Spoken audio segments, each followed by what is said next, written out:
Hey, welcome to Mirror's Education. Today, we're looking at two-step inequalities, so let's go. Brent figured out that his running shoes can handle at most 600 miles before being completely worn out and needing replacing. He has already ran 240 miles in his current pair of running shoes, and on average, he runs 45 miles per week. When should Brent replace his running shoes? Said he isn't running on completely worn out shoes. Well, it's good to replace your running shoes because if you run on worn out shoes, you're going to get hurt. Alright. So, first thing, we're working the inequality with this value here that we don't know, or trying to figure out. Let's use a variable. I'm using W for number of weeks. You can use X or Y or N or R. Doesn't matter. It all represents the number of weeks. Okay? So our inequality we're writing, we're starting off with how many miles he's ran with 240, and then he's going to be running for another 45 miles every week, so plus 45 times the number of weeks. And we're going to be comparing that to the 600 miles when his shoes are completely worn out. Well, when should he replace them?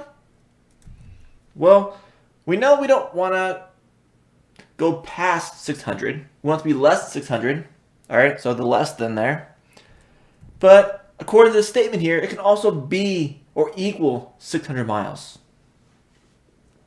Okay. So now we're going to solve this just like we would a two-step equation.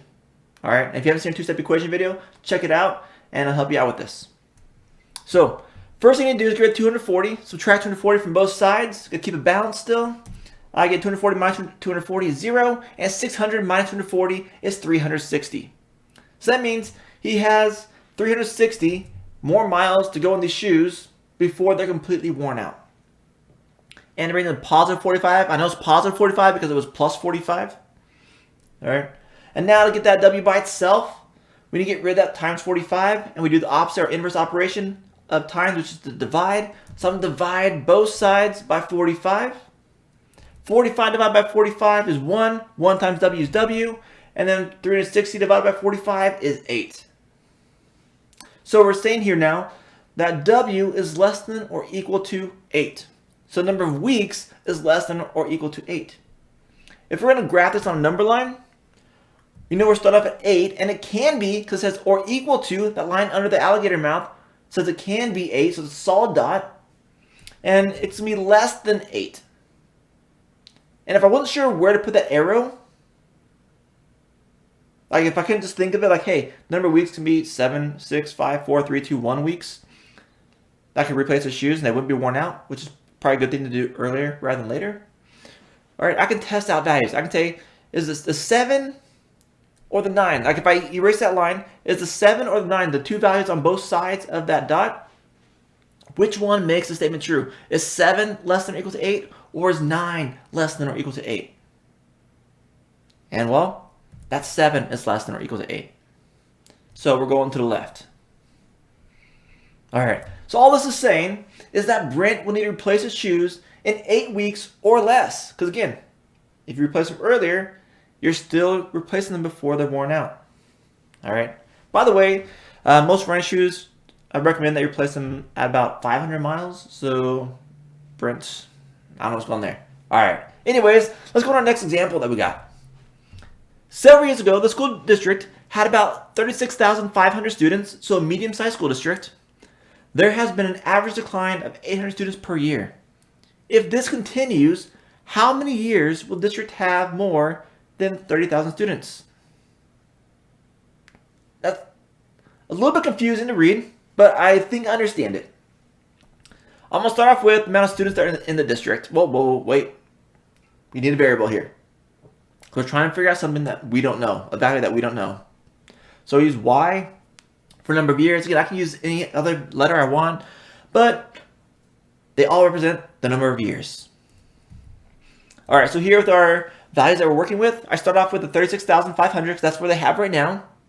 And they're losing, so subtracting 800 students per year, so times the number of years. And I'm comparing that to 30,000. And they want to know how many years will they have more than 30,000? So the amount of students they have, that left side, is to be more than 30,000. Okay?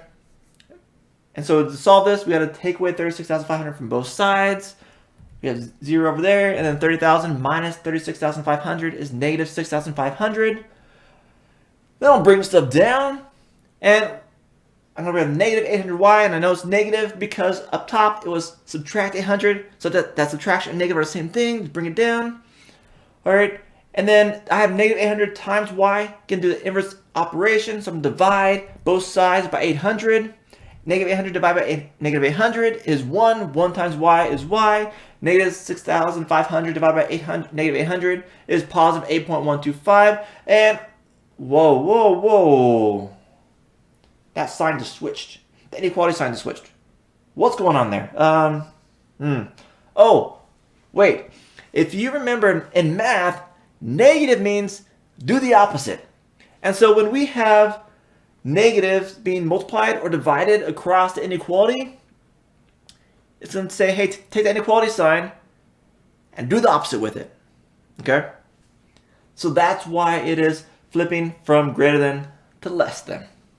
Because I'm multiplied or divided by a negative value on both sides of the inequality. So when I did this step here, where I was dividing both sides by negative 800, that's when it cued me. I got to flip the inequality sign from greater than to less than. All right. So, hope that makes sense. All right, let's plot this on number line, or graph it on number line. Again, I'm starting off with 8.125, and whoa, open dot. What's going on there? All right. This here says it's just y, the number of years, is less than 8.125. It didn't say it can equal. There's no or equal to sign on it. Means it's going to be open dot, meaning we're starting off with 8.125, but it cannot be 8.125. All right, just that starting point. And then now I'm going to test out 8, and I'm going to test out 8.25 or 8.5 or any value on the right or left side of that point to see which direction am I going.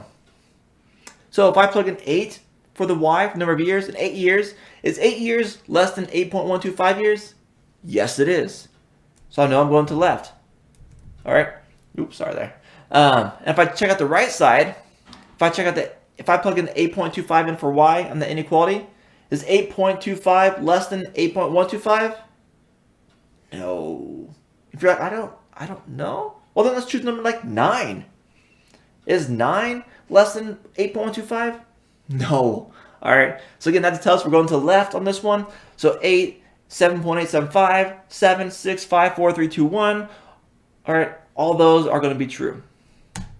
So all this is saying that we figured out just now is that if the school district continued to lose students at an average rate of 800 students per year, they will have more than 30,000 students for less than 8.125 years. All right. That's just saying that for the next 8.125 years, they're going to have more than 30,000 students.